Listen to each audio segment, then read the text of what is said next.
It should be a fever within your bones. Is that I cannot wait to get to the polling places to vote in the primary and in the general election of 2026 because it matters. Democracy matters. It's about to be taken away from us. And when it's taken away, it's going to be too late for you to try to rise up and fight. Well, good evening and on this awesome and blessed Tuesday, and welcome back to Uplifting Buzz podcast with your host, Gary Johnson, and my co-host, my wonderful co-host, as always, Mr. Marcus Grove of Uplift Mobile. And we're so honored to have you back with us on this wonderful podcast as we dive into another week of great topics right here on your podcast, Uplifting Buzz. This show is presented to you by Buzz Report Media and Uplift Mobile, two awesome and powerful media companies here in the city of Mobile and on the Gulf Coast. And it's always was honored to have you listening in with us. We have more good topics on today as always, but as a reminder, this is a non-biased show where we have non-biased conversation and dialogues about what's happening in and around our everyday happenings, and we do not take sides with one person or the other. We just bring you the facts and have a clean, non-biased dialogue about what's happening and what's important.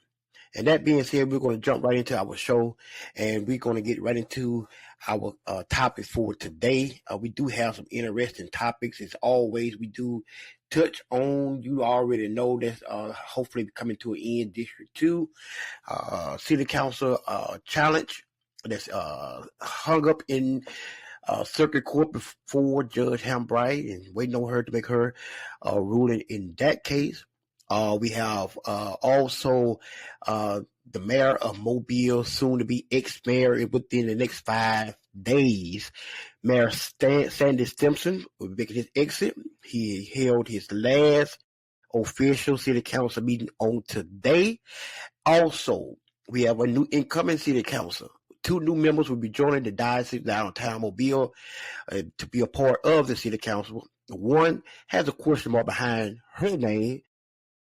Temporarily. Let's say that. But in reality, on Monday, she will be sworn in as the new city councilwoman for District 2. For how long, we don't know, but temporarily, she will be councilwoman Samantha Ingram. And the ongoing government shutdown, it's still ongoing, and it's about to get real this weekend on Saturday. Well, this Friday night at midnight. It's about to get really, really real and serious for many Americans across this country as the shutdown continue. But there was some good news today that Republicans have now engaged in their caucus discussions about a health care plan to try to get the government reopened. We'll talk about that as well. But we're going to get ready to get into these conversations, these topics today, and bring you some updated information and keep you informed. And Mr. Grove, how did your weekend go? How you feeling? Talk to us. Let us know what you got going. Yeah, everything's going pretty good right here. And going into November is the 4th quarter of the year, and so much is going on. I think that, as interesting as local news on the Gulf Coast is, we have so much on the national level as well. It's tough to kind of keep up with it all, but, as interesting as it is, it's some good, some bad, and some ugly. And, I'm looking forward to talking about it with you on Uplifting Buzz podcast. Awesome, man. Awesome. And this has been an interesting weekend. As we know, Friday, we didn't get that ruling that we expected on Friday or the weekend, and we didn't get it yesterday. We're still waiting. That was a hearing from both sides in the challenge. The attorneys have presented their case before Judge Hambright for District 2 City Council seat, challenging the residency of Councilwoman-elect Samantha Ingram. And There has not been a ruling yet. Uh, So we expecting that to come any minute now. It could come any minute, but I'm thinking it's going to come. We're really close. I think it's going to come this week before Monday swearing in, or it may come right after the swearing in. But I have always predicted it will be close to that time that a ruling be issued. I mean, it's her moment right now. She did win, and she getting sworn in on Monday. We just gonna wait to see how this plays out. How you feel about it? I mean, how since Friday, have anything changed on your end in thinking about this case, Mr. Grove? Not at all. I mean, it's so much that's going on in this case. I do think that it's such an interesting time, but nothing else has been filed since the court case on Friday. I do think that Judge Hambright has been talking to many of people. There is evidence out there that she's been talking to the state attorney general. I'm sure other judges and other people in the judicial system as well about this issue. So I think that she will go, with what the law requires. And in this case, because the Zogby Act, in my opinion, does not go against the state law, she might rule in favor of the Zogby Act, which would be for William Carroll. Now, what goes on after that, where there's a new election, if all of that kind of go into play is very interesting, because the fact that November's election last year would have passed by the time, around the time or after the time that the new election will come about, is interesting to see, if she will run again, which, I'm sure it will go in her favor. But it'll be interesting to see again if William Carroll will, because, although he's fighting the good fight, to lose again to the same person will be very damaging. It's almost as if, he would do even better if he just leave the city of Mobile and go to another city, because, staying here after losing twice, it will almost be as if, it would be never a time again to get into that political arena. He would have to basically be satisfied with working at his regular employment, a regular job, which is not a bad thing, because he is an engineer by trade, and I'm sure he'll get contract jobs and all of that good stuff. But, to lose again would be very damaging. And I even if there's a new election, I think that, it would be time to question if running again would be the right way to go. Yeah. I think he will run. I think he really wants that seat. I think he'll run again. I don't think he put $25,000, put up $25,000 just to, lose it and not try again. The question now is, the real question is, like you said, will Samantha Ingram run again? She wanted that seat as well, and the people wanted her. They voted for her, But the question is, will they come back out and vote for her again? And then, I say, a lot of this is playing into the hand and being, strategic about this, is that the next election going to happen, if it's ordered, it's going to happen around Mardi Gras. And you have to get the people out from that Mardi Gras to go vote. So all this remains to be seen.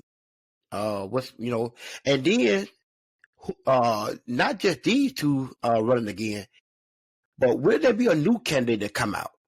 Will there be a new candidate that runs that would draw the favoritism their way, and change the dynamics of the whole situation?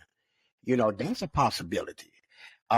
they didn't run the first time, but now they may just say, well, let me just throw my head in the ring, and people might just choose me over those two. They brought all the trouble. Why not something new? So that may be a possibility. So much can happen. So much can happen in this situation. But hey, we shall know very soon what direction this is going to go. And that being said, William Carroll today was his last council meeting as well. Temporarily, I guess. Let's say that. And come Monday, the swearing in of new officers, new council members, District 5 and District 2. Bo Flemings in District 5 will be taking Joey Dave's seat.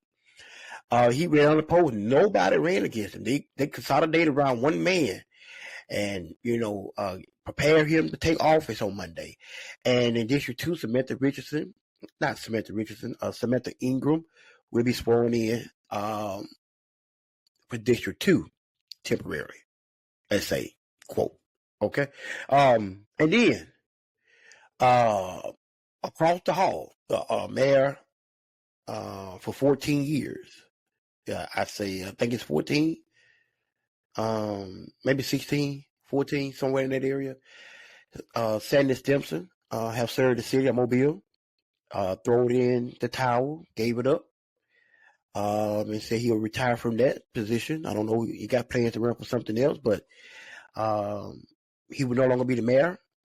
Come Monday, today he held his final council meeting at Government Plaza downtown, and former judge and attorney Spiro Chirigadis will be sworn in on Monday as the new mayor.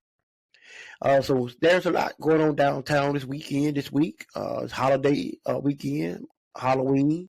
Welcoming in a new daylight saving time. It's just so much going on. You got the government shutdown that's happening. And this Saturday, it could be a real effect on many lives across this country. But Sandy Stimpson, Mr. Grove, Yes. has served Mobile. He have had some good accomplishments. He have had some bad accomplishments. Some say he may have done it at all, in some people's opinion. But if you drive around Mobile, you can see what some of the things of what he's done. That his legacy his name will be tied to his legacy on those projects, such as repaving St. Louis Street, paving a lot of streets across the city, the new convention center, civic center, that's being built downtown now, moving the airport to Brooklyn Field, expanding Airbus. It's just so many things that have happened up under his administration and leadership.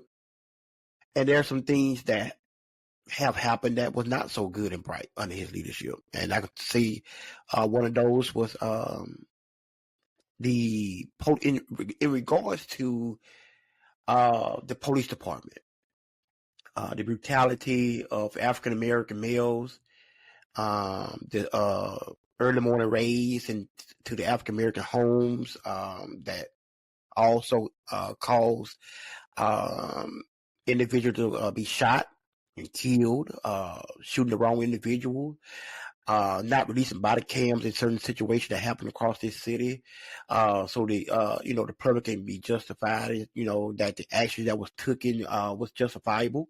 There was a lot of things, good and bad that have happened over the past few years under Sandy Stimpson.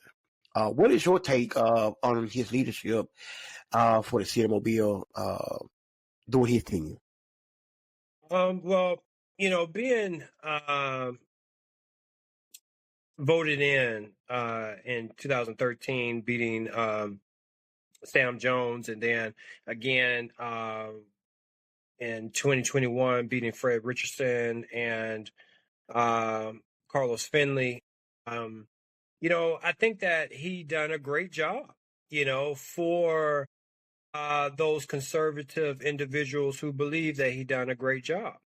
But for the Maysville community, for down the bay, for a lot of the parts in Mobile that are predominantly African American, I believe that he didn't really attend to those areas like he could have. And I say that because, meeting and greeting and holding hands, shaking hands with individuals of the same like party system is something that's a no-brainer, right? It's something that you should be doing.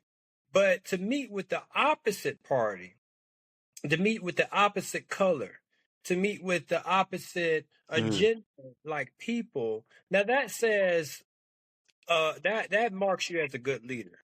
That marks you as a person who we can look up to, regardless of which side of the aisle you're on, which side of the color line, which side of the poverty line, but to go against that by not meeting with some of the biggest churches, pastors in Mobile, just holding them hostage under this umbrella that I'm doing what's good for the community instead of actually meeting with community leaders, because Mobile is a community of its own, but Maysville, for instance, is a community of its own, right? And so without really meeting with these individuals, I really feel like he his leadership style was um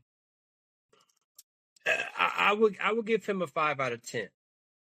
I think that he uh did what he could do. I think that in his capacity he could have done more, but I do believe that his constituents held him hostage, just Mm. like Trump's constituents is holding him hostage. Even though Donald Trump wants to be a hate baiter and this type of person that hates on other groups, he wants to be that, but also his party wants him to be that as well. Which he could go either way. He can be his own man. But I think in a lot of ways, to stay on that line uh, that he grew up in. I mean, he's a 1970-ish class of UMS, right? Mm-hmm. He went to the University of Alabama, pledged Delta Tau, one of those fraternities. I mean, I was at the University of Alabama as well, and seeing, I used to do security at some of these fraternity houses. And I remember being at uh, Deke, as they called it, and they were hanging chickens back in 2010, at one of their band parties. This is what they do, and so really to see and understand the system, you have to understand where they come from. And the University of Alabama has this system in place that out of all the fraternities and sororities, white fraternities and sororities there are, we're going to vote for one person. So that one person can be homecoming queen. All right.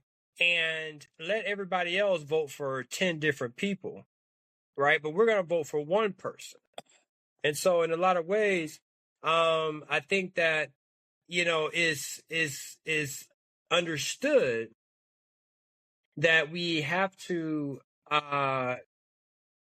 aggregate our money, aggregate our votes, and put them together to a point where we are powerful. So when you look at uh, Mm-hmm.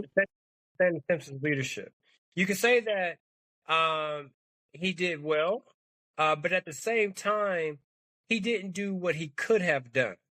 But at the same time, you have to look at where his lineage is. His lineage is doing exactly what he's expected. UMS Wright graduate, University of Alabama grad. He comes from, if you were to look at his lineage, as versus, the three major leadership groups, which is religious, political, and cultural leaders, he's not a traditional political leader. All right. He wasn't in Mm-hmm. politics before he became who he was, a mayor of Mobile. He wasn't in religion either. He pretty much can identify with being a cultural figure. Mm-hmm. Uh, Came from his daddy's money, over at Scott Paper Company, and eventually turning their business into what it is, to his lumber uh, deal. So he's more of a cultural person. He's not a politics. He's was more into the arts than anything. And so whereas the new incoming is more in the political realm, right? He's a former lawyer, former judge, so he's more in the political realm. So I believe that issues such as crime, the new mayor, Spiro Chirigatis, will actually take it more seriously than what Sandy Stimpson did. He allowed Paul Birch to run amok, right? Going inside houses at 3 in the morning and shooting up folks. Mm. I believe that Spiro would be more uh, domineering to understand that, hey, we can't do some of these things. Or he might be where he's all for it. So it's interesting to see. But, to answer your question, I think that, as far as leadership goes, the outgoing leader, I would say 5 out of 10 for sure. No more than that. Wow. Now, I heard you mention about, they were talking about Sandy Stimpson, you all just joining in, the outgoing mayor in his final days as mayor of Mobile. His tenure at, City Hall. I heard you, Mr. Grove, say he could have did more um, for African American community. When Sam Jones was in office, it was, the same kind of mindset among the citizens in, certain areas of the city that, he did more for west of 65 than east of 65. And that kind of played a, part, in his reelection too as well. And I hear you say the same thing about Stimpson. The Stimpson could have did more for African Americans, the black communities throughout the city of Mobile. But you say also, I heard you say he was limited, to 3 different groups of areas of the city. He might not be into the political, the religion, or the political aspect, more into the religion portion of leadership. But do you feel that crime in the city of Mobile could have been handled in a much more severe way of trying to attack crime in the city? You think he failed in that area? And then when it comes to community development, let's talk about we've seen a lot of sidewalks being put in. We've seen some street paving throughout the city. Not much in the African American community as it is other areas. Because our in my standpoint, African American communities are still in poverty here in Mobile, in this region. There's a lot of work has to be done to bring us out of this poverty state, and once we get there to that level, I think crime will be reduced in our African American communities throughout the city. That's my take. I'm more speaking about how I look at it. I think there's a very little, or have been very little, investment in the African American community in a majority black city, where you have a opposite leading your city, and especially politically. But I agree that more could have been done. But I heard you say that. What areas do you think more could have been done in? Well, all over, I think that there were projects for putting nicer sidewalks, putting infrastructure in. But by and large, the entire city of Mobile still suffers. Just because someone is orchestrating $1 million fund in Tomerville to do X, Y, and Z doesn't mean the whole community is not still suffering. If you really truly into stopping crime, policing is not it. We've seen it in the 70s, the 80s, and the 90s. It's not it. Okay? Unless you just want to kill off a group of people, which they tried to do in the 70s, right? But if you really want to be tough on crime, the way to do it is to be more into building up the education system. Mm-hmm. You have to build the schools up into a point where things are taken seriously. Okay. The day when they stop doing paddlings in school, they stop being serious, in my opinion. Right. But at the same time, in order to be serious, these churches have to continue having their after school care systems. When these parents have to go to work and put in their students or their kids into after school care programs that cost money, right? That's sort of an issue as well. Why can't churches have those after school programs? So churches like Revelation have the after school program set up, but there's nobody to man it, nobody to organize it. I think that in a lot of ways, Mobile, by and large, county wise, especially the city, still suffers. So I don't think it's any one area in particularly. I'm over here in District 7. We have many areas over here, Hillsdale Heights. It's gotten a little better, but you have Mobile Terrace. You have Mobile Terrace is like one of the worst of the worst as far as Mobile areas, Yeah. goes. As far as infrastructure, as far as crime, as far as education, as far as poverty, all of those issues still plague Bill. We talk about this black issue and this race issue, and the reason why we talk about it or we bring it up, the reason why I like talking about it is because it's very real, you know. Um, you know, and when you have 53% of the city of Mobile being African American, you really have to understand that to curb crime, you have to get these young black males to be at a job site from 7:30 in the morning to 5 p.m.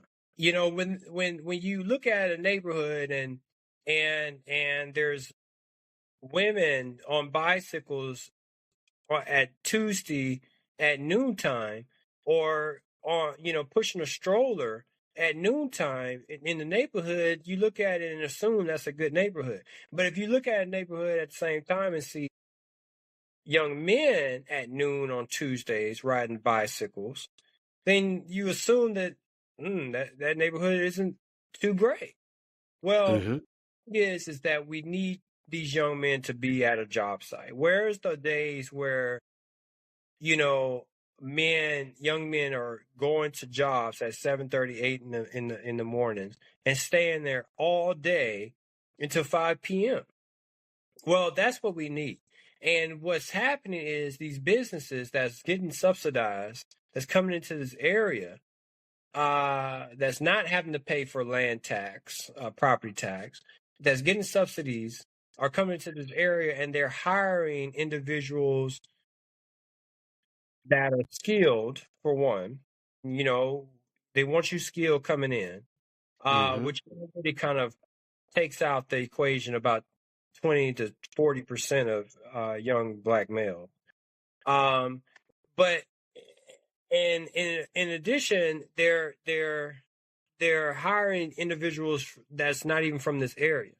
They're hiring people deep into Baldwin County. They're willing to drive an hour, in their big F-150s or F-250s to come to the plant and work and go back home because, the money's there. They're fine. All I got to do is press the pedal to the metal.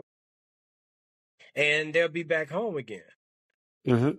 The issue I see is that, positive experiences. And that is when you can take 100 young 18 to 30-year-old males and put them at a job site from 7:30 to 5 p.m. They'll be more likely to go home, take a bath, and go to sleep and wake up the next day and go to work than be out in the streets.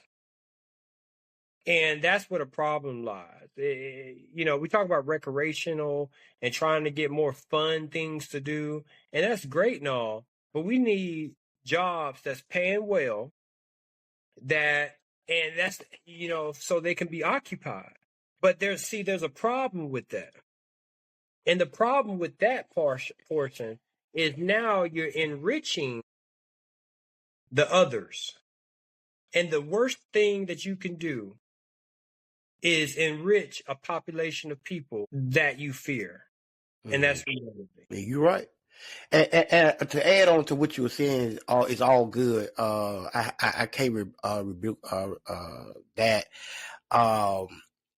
Just to add on to what you were saying, man, transportation in Mobile. A lot of our younger generations don't have transportation even to get, across the city, across town or uptown, north of the county, to Baldwin County, to jobs. There are jobs out there. We know there's Uber and Lyft out there. People say, well, you can use Uber and Lyft. It takes money to use Uber and Lyft, and the bus system is cheaper. But the bus system, you got to go all around town to get where and then transfer to get where you got to go. And the highways is, bagging up here in Mobile. Every time you get on the road, interstates, you got to sit there 5 or 10 minutes before you move, and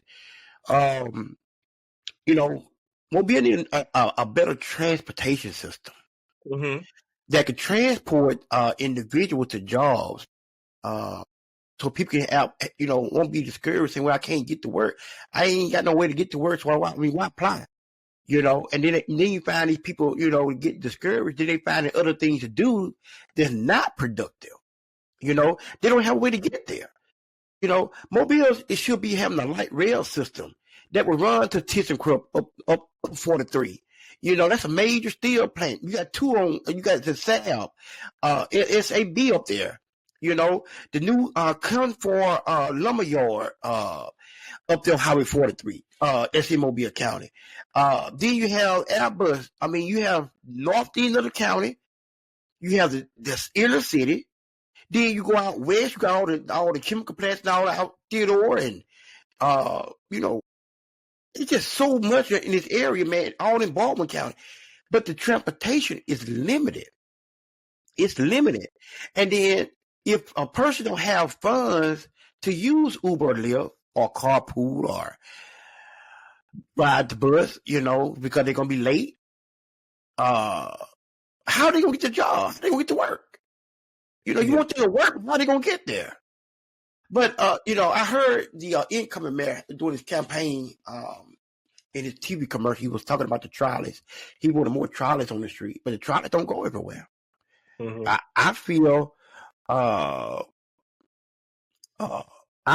that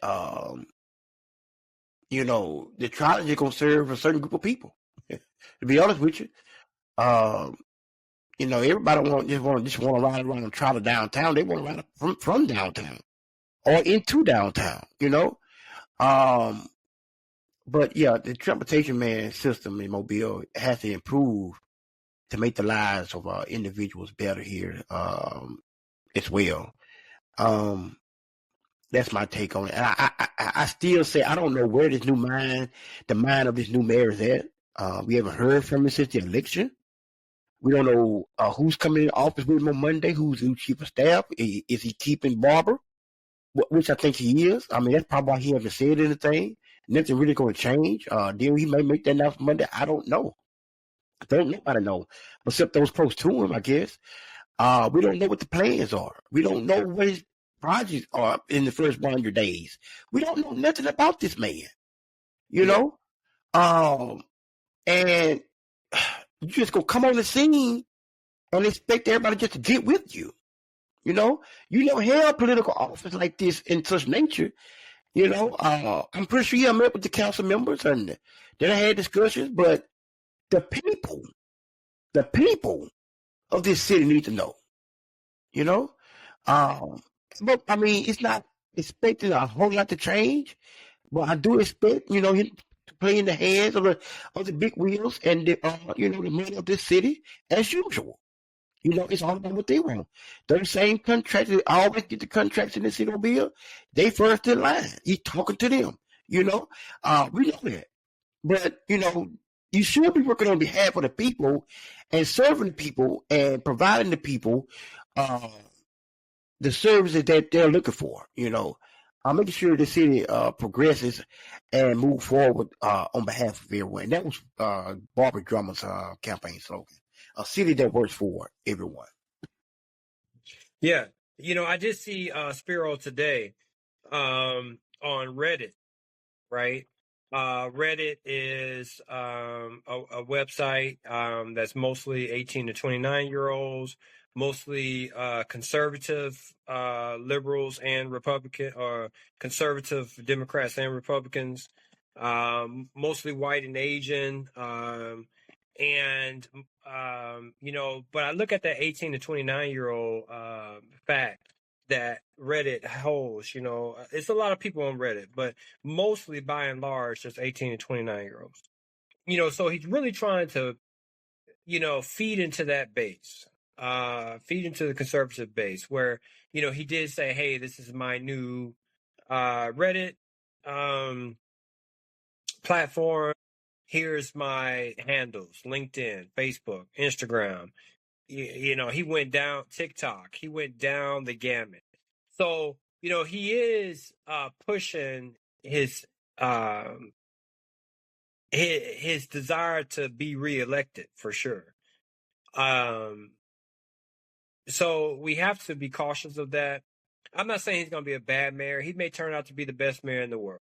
But the problem with that I see is that he hasn't been vocal, except for where he was expected to be vocal at, which is up in Montgomery, shaking hands with Kay Ivey. Mayor Stimpson took him up there, to meet his peer. He's not at Crown's barbershop like he was. Right. He's not at the Mobile Area Mardi Gras Association den like he was. He's not embedded into these communities like he was. And so, we've been hoodwinked again. And in a lot of ways, whereas these individuals promoted him and voted for him, he was only using you. And we all fell for it again. And I say we because I'm a part of that. Uplift Mobile does what it can, but at the same time, we have to do better as people to be more united. And until we unite and go out there to vote, okay, and be more united on the front of believing in each other, loving each other, we're going to still lose. There's no reason why Mayor Stimpson should have been in office for 12 years when you have Sam Jones and Fred Richardson going after that seat. There's no reason why Spiro really should have won. And to be honest, this is, yes, it's non-biased. And I believe in the non-biased understanding. But when you have a majority of people in a place, usually the majority wins. The majority identity wins. But that's not the case here. And that's really because of disunity. And that's really just because of disunity. Yeah. And he didn't come back to the African American church where he got he wanted prayer. He didn't come back to get prayer after the election, to continue to lead the city. He didn't come back to the recreation centers like over in the in Trinity Gardens or down the Bay or out there Hillsdale. He didn't come back to the African American community. Unless he did it, and I didn't know anything about it. But I haven't heard anything about it. I haven't seen it. And then he may make that his rounds the first week in office or first one. I don't know. But it's very storytelling that you haven't been seen since the day you've been elected. I haven't heard from you. Haven't did no interviews. Haven't talked about your transition team. You haven't talked about what's your priority for your first 100 days. None of that. Mm-hmm. None of that. And I'm hoping that he provide the best leadership Mobile ever had. That he would include more African Americans in his administration that can help bring and uplift the African American community. Make a step towards improvement and so forth. That's my hope. That's my hope. I hope he worked with C.J. Small and Samantha Ingram and Corey Penn to create avenues for improvement within those 3 council districts, and Gina Gregory that has a majority, supposedly, black district, and not just put into the hands of the, others. This city should be served fairly, equal, because we all pay tax dollars. And, we should all have an equal share of the pot to progress equally. So that's what I'm hoping for. I'm not saying that he's going to come in and be a bad guy. I don't know him. We're in a tough time right now with politics. Mm-hmm. We don't know what to expect, but we can just pray and hope for the best. And if he ever listens to this podcast, and if he's listening, or anybody part of his team is listening, we do invite you to come and have a conversation. We will talk with you and have a dialogue with you. That's an open invitation. You can go to our website at www.upliftingbuzzpodcast.com and submit a contact us form, and we'll keep it confidential. All the information will be confidential. We'll talk with you, bring you on the airways, and talk to our audience in this well. That would be no problem. Is that right, Mr. Grove? Oh yes, definitely. I actually was thinking, I can't shake the feeling of Paul Prime. And I definitely am interested in speaking to Spiro. But I can't shake the feeling of, how this election will go with Paul Prine and whoever he's going for. So, if anybody knows, I want to definitely get the scoop on where he's going as far as his thinking, as far as, which way he will go. But I'm thinking the sheriff of Mobile. What are you thinking? That's a strong possibility. That is a strong possibility. I see a Paul versus Paul in 2026. I don't think he want to take on that challenge of running for Congress just yet. But the other office would be State Senate District 34. That's open. The Jack Williams, I think he's running for statewide office this year. But out of the sheriff race and Senate District 34, I think that's where he's leaning for his next political campaign. Where's 34? 34 served majority of North Mobile County, coming down to Sierra over to Sims, north to 8 Mile, coming down into Airport Boulevard, west of the county. Senate District 34, yeah. Awesome. So it's a majority conservative district, let's say that way, yeah. Yeah, I can see that. Okay. Yeah, I can see, going out for the sheriff, if he want to go for Paul Burge, because that's a contender that I can see him going for and winning. Yeah. Yeah. And, You know, Paul Birch, he got a lot of controversial stuff going on right now. And, there's some people that love it and there's a lot of people that don't love it. But I also would like to see which Democrat going to step up and run against him as well. yes, we need more of that. We need more of that. Have you seen his yard lately, or have you, seen how they changed from? I saw that they took the previous uh, controversial figures down, Mhm. messages down, and put up some new stuff, but they put it up in a new way, and the message got to him, and they changed. Yeah, yeah, they made a move to change what they had in the yard, and the people' opinion did matter. That's it. So it got them to change what was in their yard. I know it's their yard; they can do what they want to do, say what they want to say. Yeah, Uh, they're still trying to incite some type of understanding from people in the community. You can tell that they know that people are watching. You can tell that they're not doing it just for them. They're doing it for others. And that's just the reality. I think that what we're seeing now is individuals putting up Halloween, and I'm just waiting to Christmas, to see what people would do.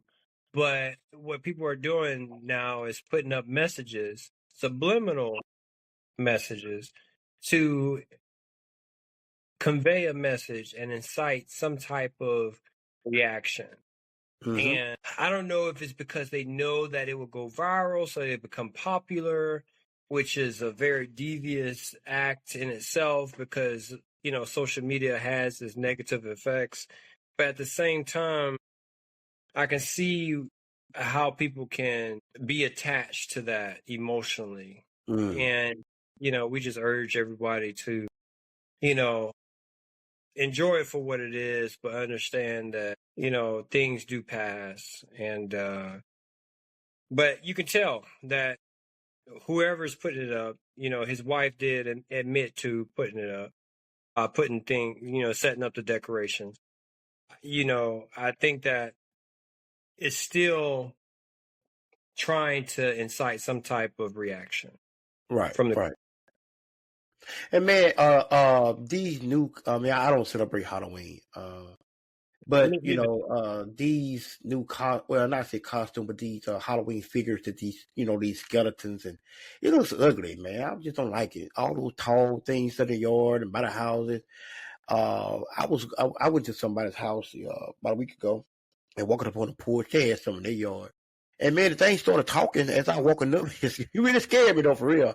Be honest with you, it did do something to me. And it started moving. And I mean, this big old thing talking. But I mean, but I just don't. They're just ugly to me. It takes away from when I was coming up how Halloween used to look. Mhm. And it looks totally different this year. In this day and time, I don't like it. I'm like you, trying to see what Christmas gonna look like. What kind of new stuff they gonna have for Christmas that we haven't seen yet. Um, but it's almost here, man. November the 1st is this Saturday. The weather's changing. November 1st. Yeah, and the year's gone, and we're almost 1 year into Donald Trump's administration, and we have 3 more years to go. We're almost into the midterms. Mhm. Hopefully that we can elect a House in Washington that can provide us some leadership and hold Donald Trump and his administration accountable. In his lame duck presidency, if he be that, he's looking for dictatorship to continue. He's trying to dispatch the National Guard now to election polling sites next year to scare people off, and it's just so much, man. It's just so much. Really. But there is a impending government shutdown, and the U.S. Senate voted for the 13th time today to keep the government closed. The 13th try. And we also learned today that the Republicans have now launched a redraw of the health care plan. to try to save some of the Obama's subsidies, and we're gonna see how that plan come out the next couple of days, and will the Democrats buy into it, and and vote to reopen the government before Saturday, because man, Trump administration have already said, especially with SNAP benefits, that would hurt millions of Americans. Food stamps, known as SNAP benefits, would not be issued in the month of November. And we had Thanksgiving. These families would not be able to buy them a Thanksgiving meal because they won't be able to have their SNAP benefits. Food banks and pantries will be running out, trying to serve families. Churches going to be stepping up and trying to provide their parishioners with turkeys and hams and dressings and to put on the table for their families and kids. And man, this is awful. We have leaders in Washington can't compromise. We have leaders I'm talking about both Democrats and Republicans now, and in Alabama, right? And you cannot go to Washington and, as you were elected to do, and serve the people that you are elected to serve. That's awful, man. That is really awful. And you want people to say you're doing a great job. Came back to that one. Yeah. Kay Ivey has been the same. And that one lieutenant governor, or not lieutenant governor, but senator as well, that junior senator as well. I think Katie, I forget her name. Katie Britt. Yeah. She has been the same. They both made statements where they're saying that the Democrats should concede and SNAP benefits will come back, as if trying to hold food stamps hostage for their desires to have Democrats in Congress to go against Obamacare. It's pretty pitiful, actually. Right. It's pretty pitiful. And these are adults that we're talking about that need spankings in big ways, for sure. Man, and they pointing the fingers at Democrats. How can you support a standalone bill to continue to fund SNAP benefits, but you just can't support health care for the same ones that need SNAP benefits? The majority of people that's on SNAP, they need their health care. And the majority of the ones on the health care subsidies need that SNAP benefits.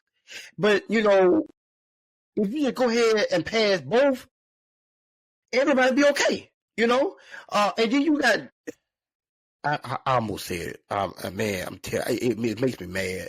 I almost said it about this K.I.B. woman, but I'm gonna keep my cool. I caught myself. God said He'll brighten your tongue, and that's exactly what He just did. K.I.B. comes from South Alabama, the country of South Alabama, where people lived off collard greens, green peas and beans, and the rabbit and the deer meat, the peas and hogs and stuff like that, coons and possums. Y'all ate all that stuff with the K.I.B. You ain't always had, well, I take that back. You may have always had the silver spoon, but the people around your area up there, that county that you came from in South Alabama, North Mobile, you was some poor folks there, and you know some of the poor people. And you know that people will suffer when your political party took away the necessity that they depend on. How can you come back home when you leave office next year and look these people in the eye and say, I tried, but you supported everything Donald Trump is taken away from these people? Mm-hmm. You agree with everything they're doing in Washington, but your people, your very people that you say you love, is hurting and going to suffer behind the consequences of Donald Trump. It's sad, but that's what we have. And I say that to say this. That's what we get when we don't vote. We don't participate in the political process. And that's how we have gotten to this point in where we at today. It's real, you all. It's real. When we come up and we show up at the polls to vote, it makes a difference. Now that they see that we don't get out and participate in the political process, they can just run all over us because now they got their dictator in chief in office. And then now they want to strip us up outright. Well, now we can't even go out there and do the things that we have fought so hard We Yes. can't blame the Republicans. We can't blame Donald Trump. We got to look in the mirror and blame ourselves because we did not participate. We was worrying about every item on the agenda for Project 2025. Mm-hmm. And some of you all went out there and championing it. Y'all agreed with it. Especially especially the uppity people that have a little finances in the bank. And it's going to run out one day. The 401k may not be so well come next year when the stock market start crashing. Look at the inflation started tick back over 3% now. The economy is starting to get, start to take a turn because of all of this. We can't blame nobody but ourselves. And I'm talking about us. I'm not talking about you alone. I'm talking about us as a group of unified people. Whether we're black, white, blue, or green, Democrat, Republican, Independent, Conservative, Libertarian, whatever it may be. We as a people have failed ourselves. But the good thing about this is we have an opportunity in 2026 to get it right. Mm-hmm. Every living soul, if you can breathe, should make your way to a polling place and stand in line as long as you have to cast your ballot. If you have to vote absentee, make sure you vote absentee a month in advance. Make sure your vote is counted, is returned in, and returned on time and everything to make sure your vote is counted because it matters. Every single person, if you are still on the voting rolls, you should be casting a ballot in 2026. And that's just right around the corner. It should be on your mind. It should be a fever within your bones. That I cannot wait to get to the polling places to vote in the primary and in the general election of 2026. Because it matters. Democracy matters. It is about to be taken away from us. And when it's taken away, it's going to be too late for you to try to rise up and fight. What you going to fight with? So now is the time for us to start preparing for 2026 so we can get this right. Because we got a lot of people that don't deserve to be in office, running for office for one person. And that's Donald Trump, to push his agenda or push the MAGA agenda or the racist agenda. That's the only thing they're running for. They don't care about you. They go, and you know what, Mr. Couldn't to find out this week, man. Mm-hmm. The one that just announced, the quarterback from Alabama just announced that he's running for lieutenant governor, man. Not even registered to vote. You just now ready to vote when you announced that you're running for governor. Lieutenant governor of Alabama. Come on now. Who that football player? AJ McCarron. AJ McCarron. Not even a registered voter in the state of Alabama, but you want to run for lieutenant governor. Mm-hmm. You just now registering to vote. He's like Tommy Tuberville. He has a house down in Florida. Right. And he basically said it. He wants to be the person in the state senate as the lieutenant governor to push Tommy Tuberville's agenda through. He Mm-hmm. want to be that man, But I don't think he's going to win. He may have a fair shot, but I don't think he's going to win. He's going to put a lot of his own money up. He may raise a good amount of money from young people that like him, but he's going to put a lot of his own money up. But I don't think he's going to be willing to put a lot of it in there, to lose a campaign. But he'll have a showing out there, But I don't think he'll win. But it's just the concept of who we're going to have on the ballot, Mm-hmm. and that's what I'm trying to get you all to understand and see. Compare these people. Look at these people. Listen to these people on what they're saying, what they stand for. Stop letting these people lie to you to get you to believe in them. And then once they get in office, they don't care about you. Oh, I got them. I got their vote. I'm here now. Screw them. That's exactly what they're going to say. Well, do you have any final words, Mr. Grove? I don't. I think that, seeing what Spiro does in the coming weeks will be exciting and long waited for. I think we've waited for such a long time. since he's been elected to see what he does. Will he come off with a soft opening or a large opening? On Monday we have the inauguration of the Pritchard, first female to win the Pritchard election in Pritchard. Yeah, and let's talk about that Thursday. Let's talk about, because we haven't talked about much about that over the last couple of weeks. Let's talk about that Thursday as well, because that's big momentum for the city of Pritchard. Mm-hmm. Yeah, so I guess it'll be really monumental to see District 2's final order from Judge Hambright, and then Yeah. also in what will transpire from Spiritual Regatta, since he has been very silent, and if he would be the people's mayor, taking after Paul Prine. It's interesting to see, and I'm waiting for some type of action from the side. Yes. We all are waiting. We all are waiting. You're not the only one. We hoping, like I said, for the best. And pray that things work out for the city as a whole and for all people and not some. This has been another episode of Uplifting Buzz Podcast. Remember, you can listen to any of our episodes on our website at www.upliftingbuzzpodcast.com. Also, all streaming podcast sites such as Apple, iHeart, Spotify, and Amazon Music, and on Facebook on our social media pages. Please like and share, subscribe, and enjoy each and every episode. Share them with your friends. Let them know that there is a non-biased conversation happening. Bring you the facts on the Uplifting Buzz Podcast with Gary Johnson and Marcus Grove. Until Thursday, this has been Uplifting Buzz on our Tuesday evening, and we look forward to talking to you again and having a great conversation, a non-biased conversation on Thursday. God bless you.